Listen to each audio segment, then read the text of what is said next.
नमस्कार, स्वागत है आप सभी का द न्यूज नाउ में। मैं ही आनेजा आपके साथ। आज जो स्पेशल गेस्ट हमारे साथ स्टूडियो में ज्वाइन कर चुके हैं, आप ऑलरेडी उनको जानते ही होंगे। अगर आप जम्मू कश्मीर के रहने वाले हैं, स्पेसिफिकली आपने उनके व्लॉग्स भी बहुत सारे देखे होंगे और उन्होंने बहुत बार इंडिया का, जम्मू का नाम भी रोशन किया है। State awardee, 2 times world championship medalist और साथ ही साथ एशियन चैंपियनशिप गोल्ड मेडलिस्ट रह चुके हैं। चंदन सिंह जो है आज हमारे साथ स्टूडियो में मौजूद है। सबसे पहले तो आपका स्वागत है। Thank you so much ma'am. आप रिसेंटली मेक्सिको में इंडिया को रिप्रेजेंट करने वाले हैं। 10th world para taekwondo championship जो होने वाली है, उसके बारे में बताएं। एक तो फीलिंग कैसी और क्या रहने वाला है आपका? मेक्सिको में किस तरीके से जाएंगे, क्या प्रोसेस रहेगा?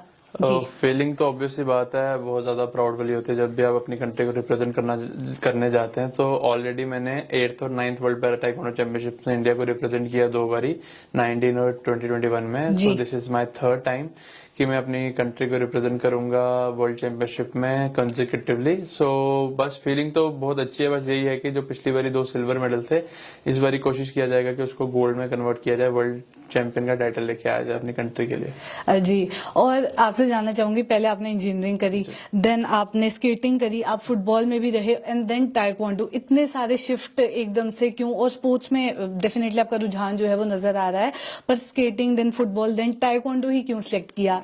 उसके बारे में बताएं। The main reason was that कि बेसिकली मैं ना पहले जब स्कूल टाइम था, use to play football, cricket में मल्टीटास्किंग बंदा होता है ना, वो वाला हिसाब था। बट जैसे 8th क्लास को मैंने स्टार्ट किया, अपनी 8th क्लास में आया, तो उसके बाद थोड़ा दिमाग में आया कि कुछ प्रोफेशनली किया जाए। तो उस टाइम मैंने स्केटिंग स्टार्ट की थी।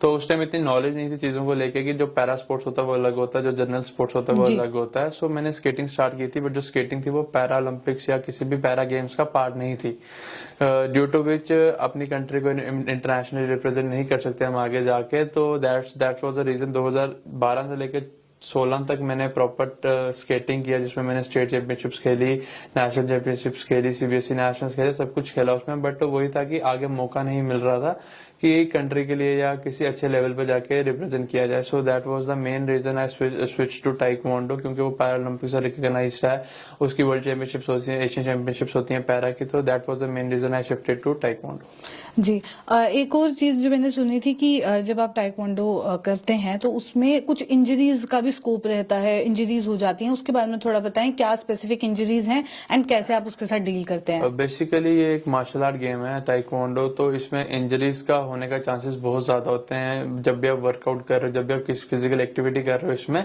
या फाइट कर रहे हो, बहुत ज्यादा इंजरीज के चांसेस होते हैं। ट्रेनिंग करते समय इंजरीज हो जाती हैं, फ्लेक्सिबिलिटी को लेकर इंजरीज हो जाती हैं, मसल स्ट्रेच हो जाते हैं, मसल फट भी जाते हैं कभी कभी।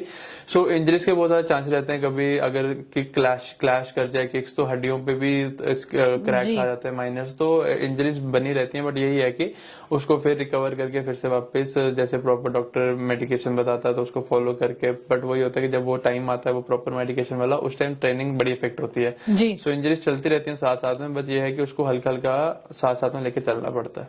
तो जब उसकी वजह से आपकी प्रैक्टिस पे इम्पैक्ट पड़ता है, तो उस टाइम आप कैसे डील करते हैं सबसे? बस कोशिश करते हैं थोड़ा पॉजिटिव रहने की। अगर जैसे कि अगर उस टाइम इंजरी कुछ ऐसी है कि मैं टाइक्वांडो नहीं कर पा रहा, तो आई ट्राई की कोई और स्पोर्ट्स हो जो मैं उस टाइम कर पाऊँ। जैसे मैं स्विमिंग करता हूँ, सो सम टाइम इंजरीज के लिए, जैसे बैक की इंजरी होगी, उसकी 2-3 इंजरीज होती है जिनके लिए swimming is very helpful in recovery.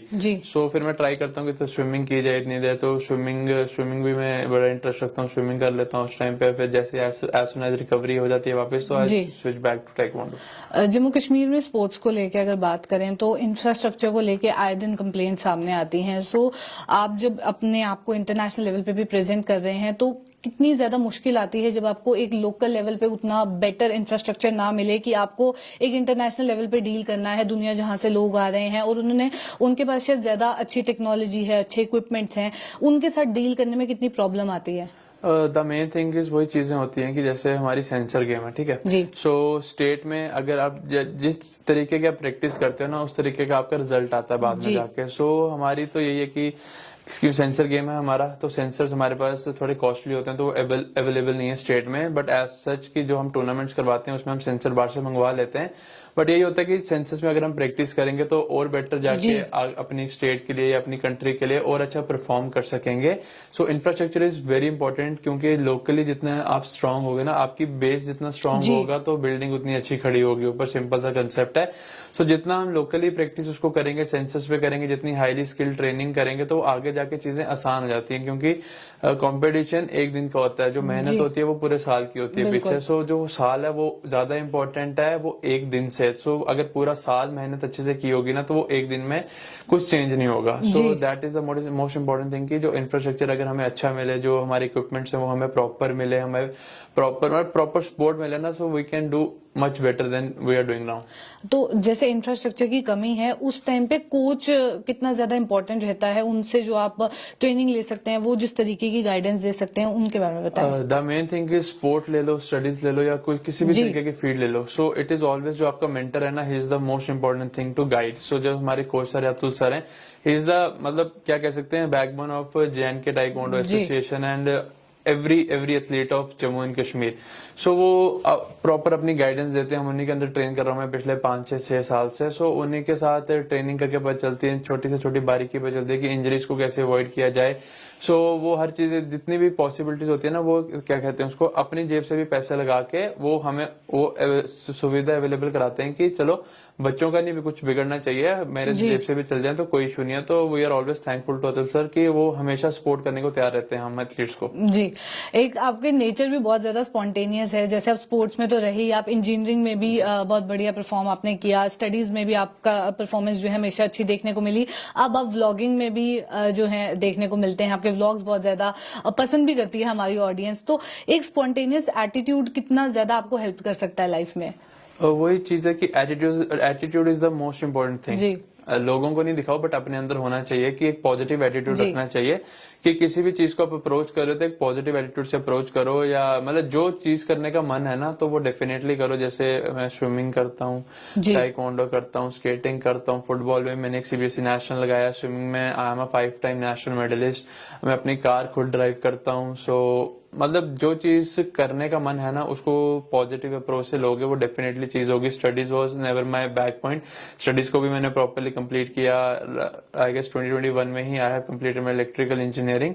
So attitude is the most important thing कि आप उस चीज को कैसे लेते हो जो आप लाइफ में करना चाहते हो। तो फ्यूचर प्लान्स क्या कुछ है आपके?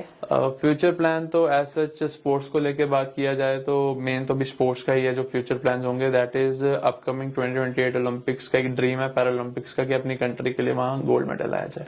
चलिए, इसी के साथ इस कॉन्वर्सेशन को एंड करते हैं। जाते जाते हमारे व्यूअर्स के लिए कोई मैसेज?